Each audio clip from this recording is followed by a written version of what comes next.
ಉದ್ಘಾಟನೆ ಒಂದು ಆಸೆ. ಈಗ ಡಿಸೆಂಬರ್ ಜನವರಿ ಅವ್ರ ಟರ್ಮ್ ಮುಗಿದೋಗ್ತದೆ.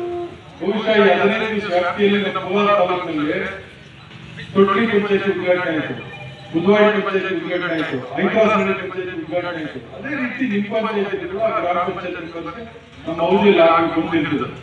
ಅದಕ್ಕೆ ಅನುದಾನವನ್ನ ಬೇರೆ ಬೇರೆ ಮೂಲಗಳಿಂದೆಲ್ಲ ತಂದು ಮಾಡಿದ್ದಾರೆ. ಗ್ರಾಮ ಪಂಚಾಯತಿ ಅಧ್ಯಕ್ಷರು, ಉಪಾಧ್ಯಕ್ಷರು ಮತ್ತು ಸದಸ್ಯರುಗಳೆಲ್ಲ ಕೂಡ.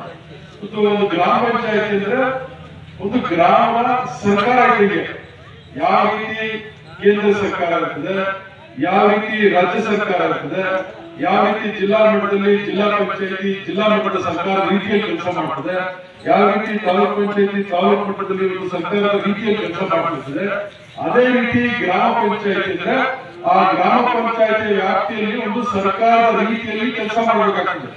ಹಂಗೆ ಕೆಲಸ ಮಾಡಬೇಕಾದ್ರೆ ಫಸ್ಟ್ ಗ್ರಾಮ ಪಂಚಾಯತಿಗೆ ಮೂಲಭೂತ ಸವಲತ್ತುಗಳು ಇರಬೇಕು. ಗ್ರಾಮ ಪಂಚಾಯತಿಗೆ ಕಟ್ಟಡ ಇರಬೇಕು, ಗ್ರಾಮ ಪಂಚಾಯತಿಯಲ್ಲಿ ಮೀಟಿಂಗ್ ಮಾಡೋದು ಒಂದು ಮೀಟಿಂಗ್ ಹಾಲ್ ಇರಬೇಕು, ಆ ಸದಸ್ಯರು ಮತ್ತು ಚೇರ್ಮನ್ ಕೂತ್ಕೊಳ್ಳೋಕೆ ಒಂದು ರೂಮ್ ಇರಬೇಕು, ಆ ಪಿಡಿಒ ಸೆಕ್ರೆಟರಿ ಕೂತ್ಕೊಳ್ಳೋಕೆ ರೂಮ್ ಇರಬೇಕು, ಒಂದು ರೆಕಾರ್ಡ್ಸ್ ಎಲ್ಲ ಮೇಂಟೈನ್ ಮಾಡೋದೆಲ್ಲ ಒಂದು ಸ್ಟೋರ್ ಮಾಡೋದಕ್ಕೆ ಸೇಫ್ ಆಗಿ ಸ್ಟೋರ್ ರೂಮ್ ಇರಬೇಕು. ಆಮೇಲೆ ಕೆಲವು ಮೆಟೀರಿಯಲ್ ಎಲ್ಲ ಏನು ಪಂಪು ಮೋಟರ್ಗಳು ಇನ್ನೊಂದು ಎಲ್ಲ ಇರ್ತದೆ ಅದನ್ನೆಲ್ಲ ಸ್ಟಾಕ್ ಮಾಡೋದಕ್ಕೆ ಸ್ಟಾಕ್ ರೂಮ್ ಇರಬೇಕು. ಇವೆಲ್ಲ ಇದ್ದಾಗ ಆ ಗ್ರಾಮ ಪಂಚಾಯತಿ ವ್ಯವಸ್ಥಿತವಾಗಿ ಸುಸಜ್ಜಿತವಾಗಿ ಇಡೀ ಗ್ರಾಮಗಳಿಗೆ ಅವರ ಸವಲತ್ತುಗಳಿರ್ತವೆ, ಅವರು ಯಾವ ರೀತಿ ಅಧಿಕಾರ ಕೊಡಬೇಕು ಅದೆಲ್ಲದಕ್ಕೂ ಕೂಡ ಸಾಧ್ಯ ಆಗ್ತದೆ. ಇವತ್ತು ಏನಾಗಿದೆ ಅಂದ್ರೆ ವಿಶೇಷವಾಗಿ ಸೋನಿಯಾ ಗಾಂಧಿ ಅವರು ಯುಪಿಎ ಅಧ್ಯಕ್ಷರಾಗಿದ್ದಾಗ 10 ವರ್ಷಗಳ ಕಾಲ ಕೇಂದ್ರದಲ್ಲಿ ಯುಪಿಎ ಸರ್ಕಾರ ಇದ್ದಾಗ ಇವತ್ತು ಮಹಾತ್ಮ ಗಾಂಧಿ ಉದ್ಯೋಗ ಖಾತ್ರಿ ಯೋಜನೆ ಅಂತ ಕೊಟ್ಟು ಅದರ ಮೂಲಕ ರಾಜೀವ್ ಗಾಂಧಿ ಸೇವಾ ಕೇಂದ್ರ ಮಾಡುವಂಥದ್ದು, ಅದರ ಮೂಲಕ ಇವತ್ತು ರೈಲು ಕೃಷಿ ಸಿಂಧಿಗೆ ರೈತ ಸಿಂಧಿಗೆ ಹೆಣ್ಮಕ್ಳು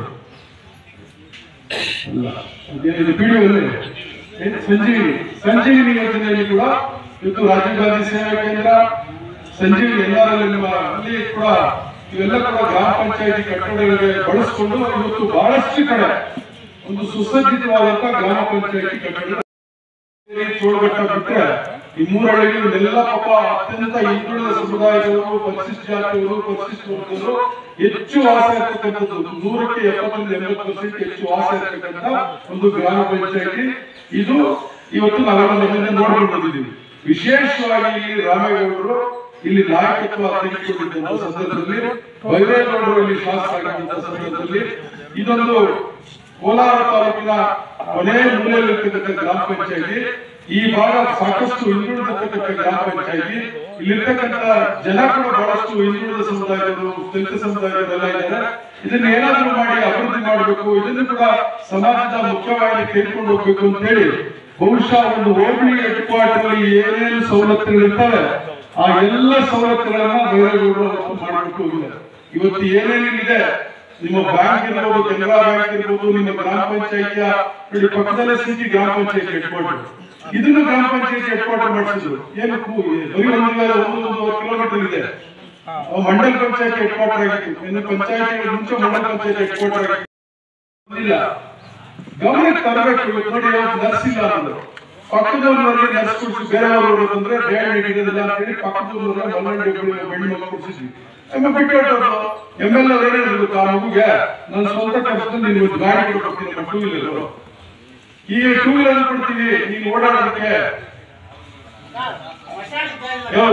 ಅವ್ರಿಗೆ ಅಂದ್ರೆ ಇಲ್ಲಿ ಕೆಲಸ ಮಾಡಬೇಕು, ಇನ್ನೊಂದೆಲ್ಲ ಪ್ರೈವೇಟ್ ಅಲ್ಲಿ ಕೆಲಸ ಮಾಡಬೇಕು ಅಂತ ಹೇಳಿ ಬಿಟ್ಟೋಗಿದ್ರು. ಹಂಗಾಗಿ ಆ ಹುಡುಗಿಗೆ ಒಪ್ಪಿಸಿ ಮತ್ತೆ ಆ ಹುಡುಗಿಗೆ ಮಲ್ಲಂಡಿ ಹುಡುಗಿಗೆ ಮತ್ತೆ DHO MLA ಅವರು ಮಾತಾಡಿದಾರೆ. ಈಗ ಆ ಹುಡುಗಿಗೆ ಕೆಲಸ ಕೊಡಿಸ್ತಾ ಇದ್ದಾರೆ. ಆ ಹುಡುಗಿ ಬಂದು ಹೋಗ್ತಾರೆ. ಶಾಲೆಯಲ್ಲಿ ಒಬ್ಬ ಟೀಚರ್ ಪ್ರಾಬ್ಲಮ್ ಇದೆ ಅಂತ ಹೇಳಿದ್ರು. ಅವಾಗ ಹೇಳಿದ್ರೆ ಪ್ರಕಾಶ್ ಇಮಿಡಿಯೇಟ್ ಅವನು ತೆಗೆಸಂತ ಕೆಲಸ ಮಾಡಿದ್ವಿ.